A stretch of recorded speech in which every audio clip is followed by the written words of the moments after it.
Hello नमस्कार दोस्तों, मैं रवि शर्मा स्वागत करता हूं आप सभी लोगों का हनुमान कोचिंग सेंटर में। आज की इस वीडियो में हम लोग डिस्कस करने वाले हैं कक्षा 6 की इकाई सेकंड पूर्ण संख्याएं अभ्यास 2A की। तो इसमें जो भी प्रश्न हैं आप लोगों को उसका हल सॉल्यूशन बताएंगे कि कैसे किया जाता है। तो इसमें सबसे पहले है कि पूर्ण संख्याएं। तो इससे पहले आपको पता होना चाहिए कि पूर्ण संख्याएं क्या होती हैं। तो पूर्ण संख्याएं पता होने से पहले आपको पता होना चाहिए कि प्राकृतिक संख्याएं क्या होती हैं। तो प्राकृतिक संख्याएं 1 से लेकर 9 तक की या अनंत तक की संख्याएं होती हैं।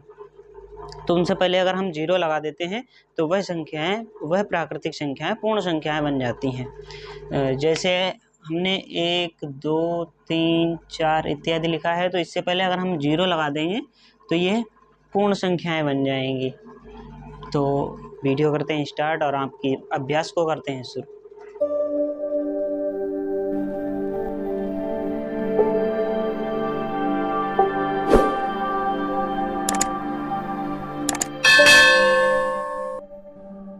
तो दोस्तों आ गए हैं हम लोग अभ्यास 2A पर, जिसमें पूर्ण संख्याएं हैं। उसका पहला प्रश्न है सबसे छोटी पूर्ण संख्या बताइए। तो सबसे छोटी पूर्ण संख्या क्या है कि जैसे अगर हमारी कोई भी प्राकृतिक संख्या है, ठीक है, तो उससे पहले अगर हम 0 लगा देंगे तो वह पूर्ण संख्या बन जाएगी।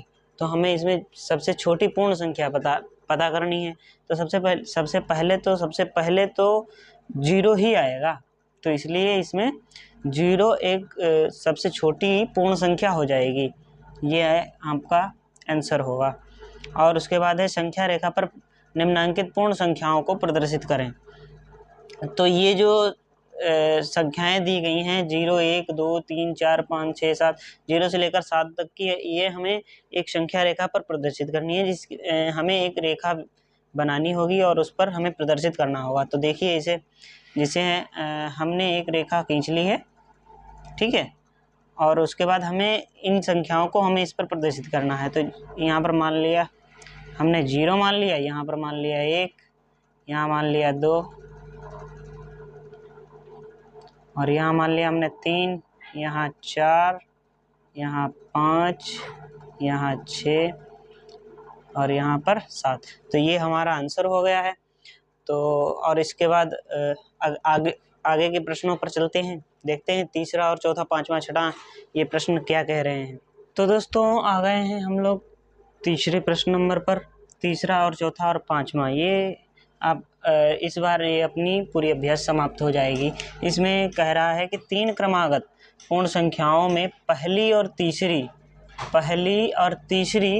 का योगफल 28 है और संख्या ज्ञात करनी है कि हाँ इनकी संख्याओं के क्या संख्या आएगी इसकी।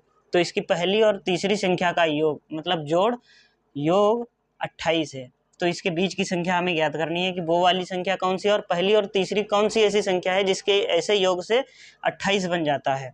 तो वो चीज़ हमें ज्ञात करनी है। तो जैसे अगर हम मान लेते हैं 7 और 8 और 9, अगर हम क्रमागत 3 संख्याएं ले लेते हैं तो इसमें अगर 7 और 9 को जोड़ेंगे तो कितना होगा, 9, 7, 16।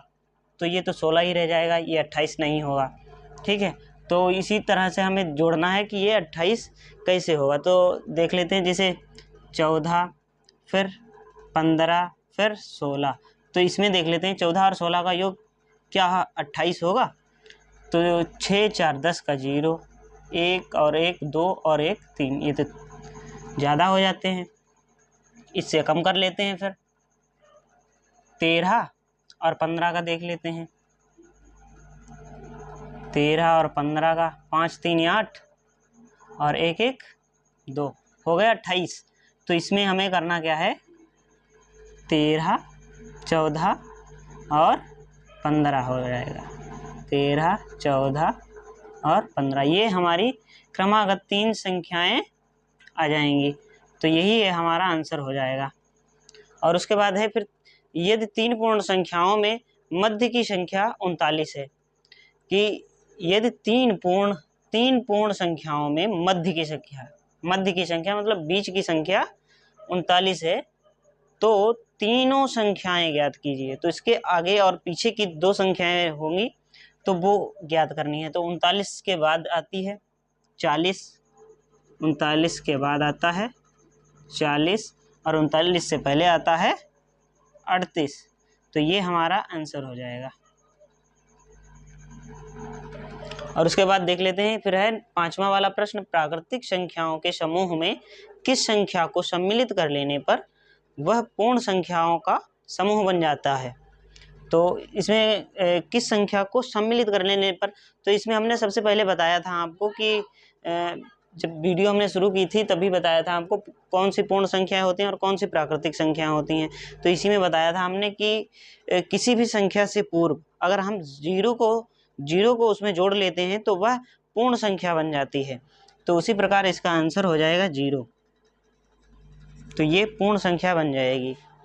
तो अगर आपको वीडियो पसंद आया हो तो लाइक करना, कमेंट करना और दोस्तों के पास शेयर करना, और चैनल पर नए हो तो सब्सक्राइब करना। अगर आपने इससे पहले की वीडियो नहीं देखी है अभ्यास 1A और 1B की, तो उसकी लिंक मैं डिस्क्रिप्शन में दे दूंगा, आप लोग वहां से देख सकते हैं।